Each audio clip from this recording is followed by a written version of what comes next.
Palestine വിഷയത്തിൽ തന്റെ Israel അനുകൂല നിലപാടിൽ മാറ്റമില്ലെന്ന ശശി തരൂർ എം പി. തന്റെ നിലപാട് മാറിയിട്ടില്ലെന്ന് തരൂർ. ഇതുവരെ ഒരു വാക്കും താൻ പിൻവലിച്ചിട്ടില്ലെന്നും തരൂർ പറഞ്ഞു. അതേസമയം പൗരത്വ നിയമത്തിൽ മുഖ്യമന്ത്രിയുടെ ചോദ്യങ്ങൾക്ക് വ്യക്തമായ ഉത്തരം പറയാതെ ശശി തരൂർ ഒഴിഞ്ഞുമാറി. പലസ്തീൻ വിഷയത്തിൽ ഇസ്രായേൽ അനുകൂല നിലപാട് പലതവണ ശശി തരൂർ വ്യക്തമാക്കിയതാണ്. കോഴിക്കോട് നടന്ന ലീഗിന്റെ പലസ്തീൻ ഐക്യദാർഢ്യ റാലിയിൽ തരൂർ ഇത് ആവർത്തിച്ചത് വിവാദമായിരുന്നു. ഒക്ടോബർ 7 ഭീകരവാദികൾ ഇസ്രായേലിൽ ആക്രമണം ചെയ്തു. 1400 വ്യക്തികളെ കൊന്നു. 200 ആൾക്കാരെ ഹോസ്റ്റേജായി എടുത്തു. പക്ഷെ അതിൻ്റെ മറുപടി ഇസ്രായേലിൻ്റെ ഗാസയെ ബോംബിംഗ് ചെയ്തിട്ട് 1400 അല്ല, ഒരു 6000 പേരെ കൊന്നു കഴിഞ്ഞു. ബോംബിംഗ് നിർത്തിയിട്ടില്ല.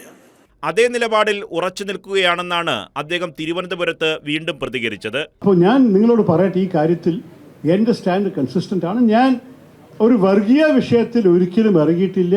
അത് മാത്രമല്ല, ഞാൻ ഒരു വർഗീയ പ്രീണനം ഒരിക്കലും ചെയ്തിട്ടില്ല. എൻ്റെ സ്റ്റാൻഡ് പ്രിൻസിപ്പിളിൻ്റെ അടിസ്ഥാനത്താണ്. അത് ഞാൻ എടുത്ത സ്റ്റാൻഡ് എനിക്ക് ഒരു സംശയവുമില്ല. ഇതാണ് ഭാരതത്തിൻ്റെ സ്റ്റാൻഡ്. നമ്മൾ ഭരിക്കുമ്പോഴും വേറെ ആര് ഭരിച്ചാലും ഇതാണ് ഭാരതത്തിൻ്റെ സ്റ്റാൻഡ്. ഞാൻ ഇതുവരെ ഒരു വാക്ക് പിൻവലിക്കാൻ എനിക്കൊരു ആവശ്യം കണ്ടിട്ടില്ല. ഞാൻ ഒരിക്കലും ചെയ്തിട്ടില്ല, ചെയ്യാൻ പോകുന്നില്ല. അതേസമയം പൗരത്വ നിയമത്തിൽ മുഖ്യമന്ത്രിയുടെ ചോദ്യങ്ങൾക്ക് വ്യക്തമായ ഉത്തരം പറയാതെ ശശി തരൂർ ഒഴിഞ്ഞുമാറി.